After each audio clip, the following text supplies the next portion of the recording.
up today, the top diplomats of South Korea, the United States and Japan discuss countermeasures against North Korea in light of the regime's recent nuclear test.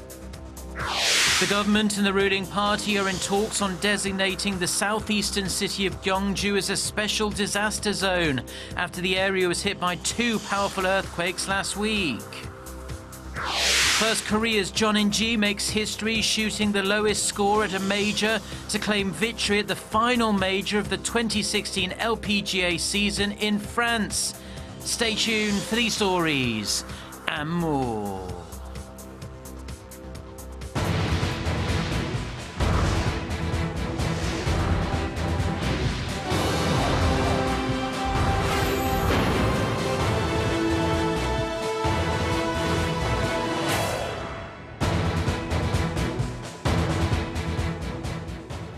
Hello to our viewers around the world. It's 6 a.m. on Monday, September 19th here in Seoul. Thank you ever so much for joining us today.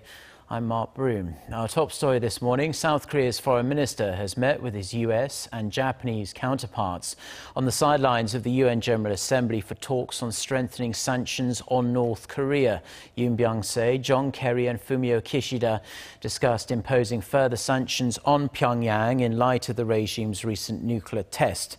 They also signed a joint statement which aims to strengthen the UN Security Council Resolution 2270 adopted in March and to take further actions to bring a stop to North Korea's nuclear provocations. Minister Yoon also held separate bilateral talks with his Japanese counterpart. However, the South Korean official is not scheduled to meet with his Chinese or Russian counterparts, North Korea's traditional allies. The North's foreign minister will attend the UN General Assembly, but no inter-Korean meeting has been set. Following 2 powerful earthquakes that jolted the nation, the government and the ruling party are working on countermeasures that may include designating quake-hit Gyeongju a special disaster zone, while also promising emergency funds for affected areas in advance. Kim Min-ji has the details. The Korean government and the ruling Saenuri party say they will consider designating the southeastern city of Gyeongju as a special disaster zone after the area was hit by 2 strong earthquakes last week. They also pledged combined inter-ministry efforts to assess the damage in the region. The Gyeongju area has reported over 300 smaller aftershocks since the earthquakes with magnitudes of 5.1 and 5.8 hit last Monday. To be declared a special disaster zone, damages need to total at least 7.5 billion won, or roughly $6.7 million. That would qualify local residents for emergency relief, as well as special administrative and financial support. The Public Safety Ministry, meanwhile, has already decided to provide a special separate disaster relief fund to affected regions. We will repair the damage in a speedy manner to minimize the inconvenience to citizens. The government will do this as soon as possible. About $3.5 million will be set aside for that, with more than half going to the Gyeongju area. The ministry says temporary emergency measures have been taken in more than half of the damaged facilities so far to prevent secondary damage. Kim Min-ji, Arirang News. Korea's top central banker has warned of increased market volatility in the days to come. In a meeting with top officials from the Bank of Korea, Lee Ju-yeol said local financial markets could react if the US or Japan decide to change their rate policies. The US Federal Reserve and the Bank of Japan are scheduled to hold their monetary policy meetings next week. The BOK chief called on officials to closely monitor the local financial market, especially amid lingering geopolitical risks stemming from Pyongyang's recent nuclear test. The local market has been closed since Tuesday's session ended due to the Chuseok Thanksgiving holiday. In a separate meeting, the Finance Ministry also said an interagency team will keep close tabs on the local market and look out for any changes in the monetary policies of major economies. The Seoul Central District Prosecutor's Office will summon Lotte Group Chairman Shin Dong-bin for questioning on Tuesday. The 61-year-old is suspected of embezzlement and breach of trust. Shin allegedly oversaw the creation of slush funds worth some $26 million and accepted some $8.8 million in unearned pay. Lotte Group says its chairman will comply fully with the investigation. The summons comes 2 weeks after Shin's father, Shin Dong-bin, was called in under similar suspicions.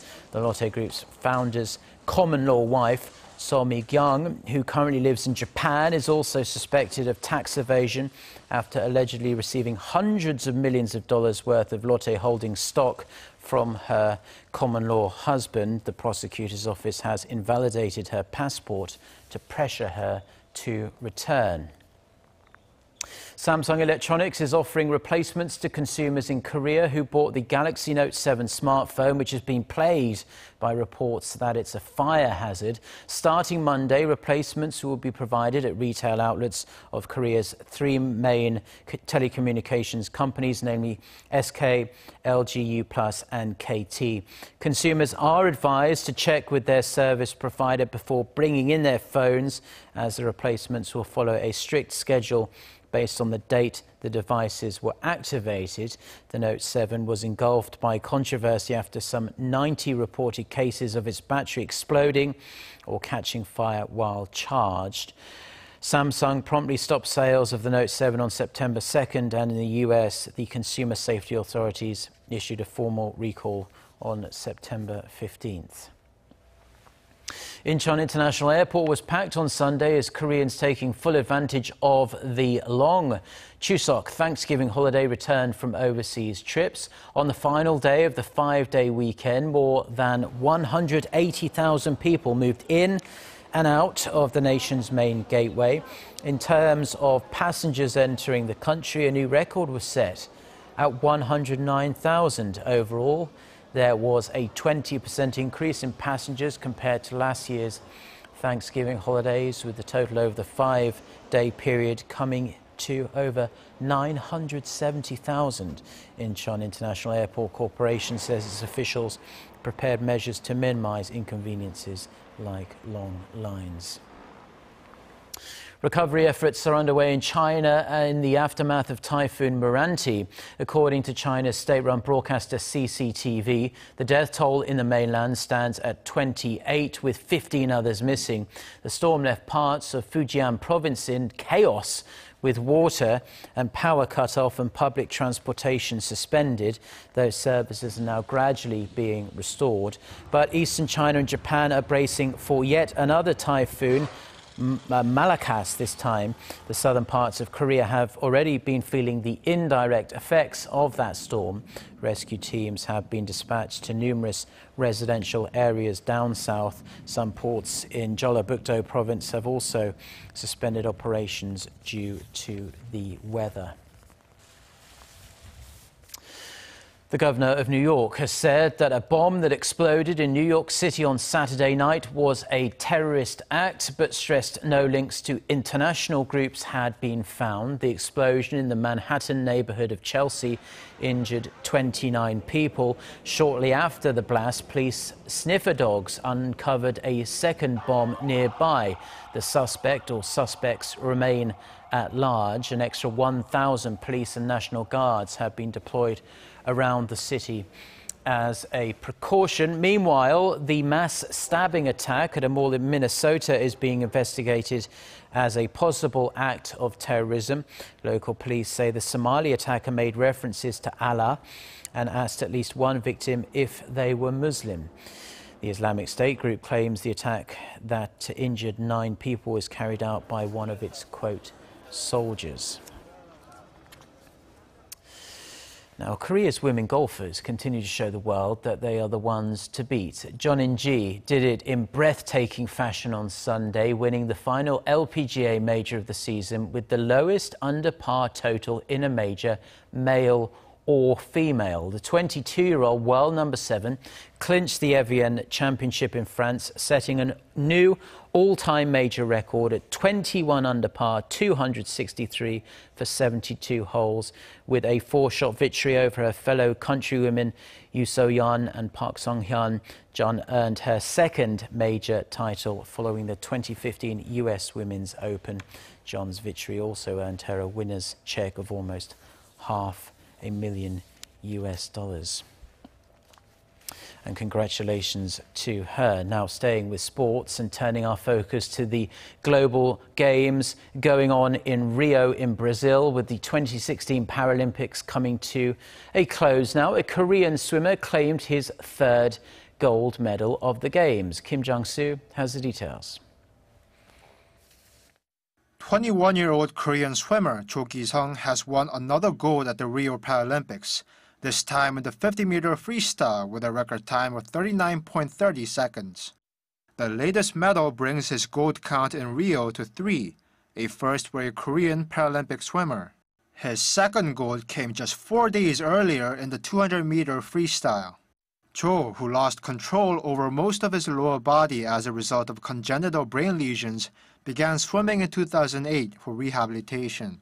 He said he's already looking forward to the 2020 Paralympics in Tokyo, where he hopes to win his fourth gold in the 150-meter medley. On the final day of competition, Team Korea added 1 gold, 2 silvers, and 1 bronze medal. That was good enough to put Korea in 19th place overall, with a combined 7 gold, 11 silver, and 16 bronze. First place was claimed by China with a combined 237 medals, followed by Great Britain in a distant second, then Ukraine and the United States. In the final day of competition, the gold medal was won by Cho, the 2 silvers by the men's table tennis team, and the men and women's mixed archery team.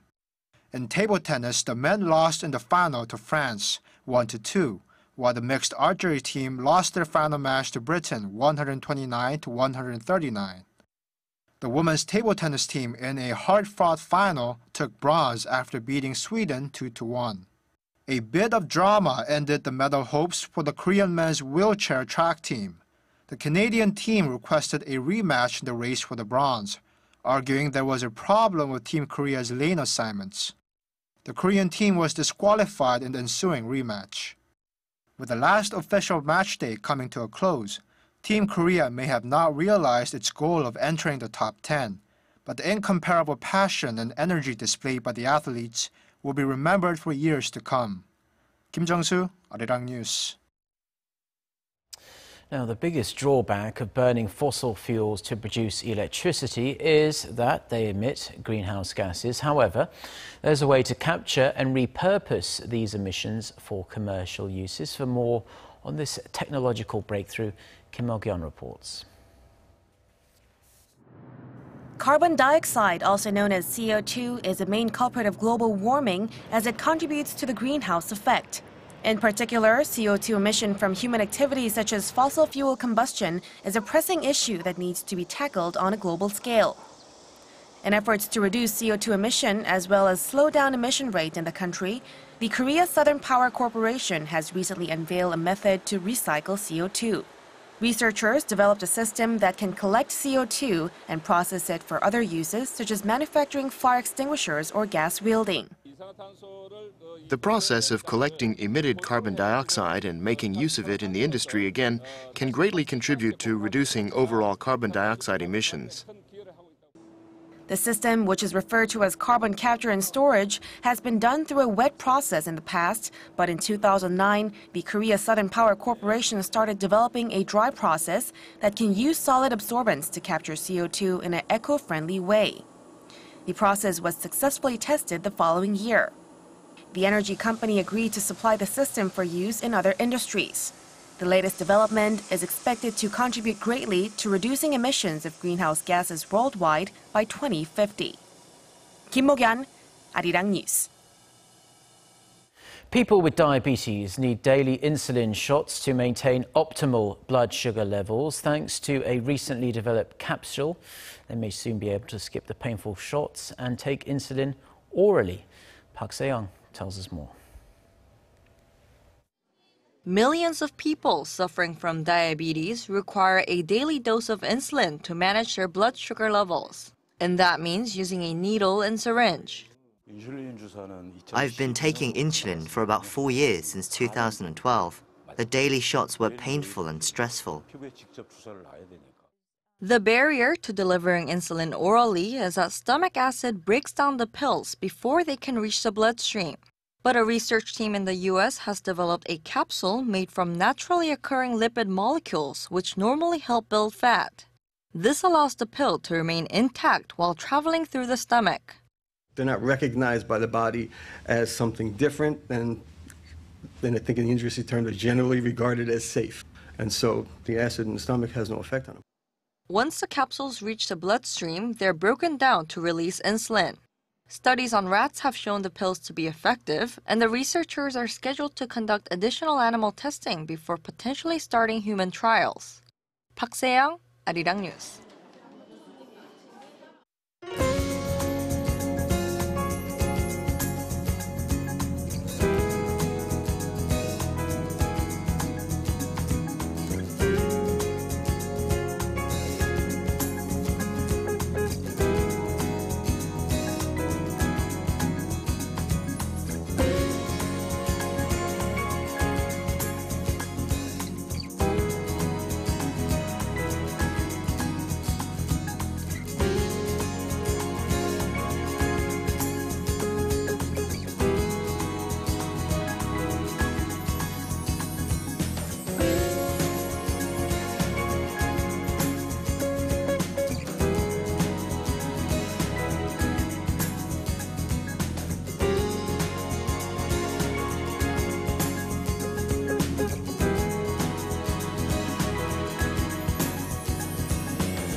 Well, those are stories we've been following on this Monday morning here in Seoul. For more of the latest, don't forget to check out the website arirang.com/news. Have a great day.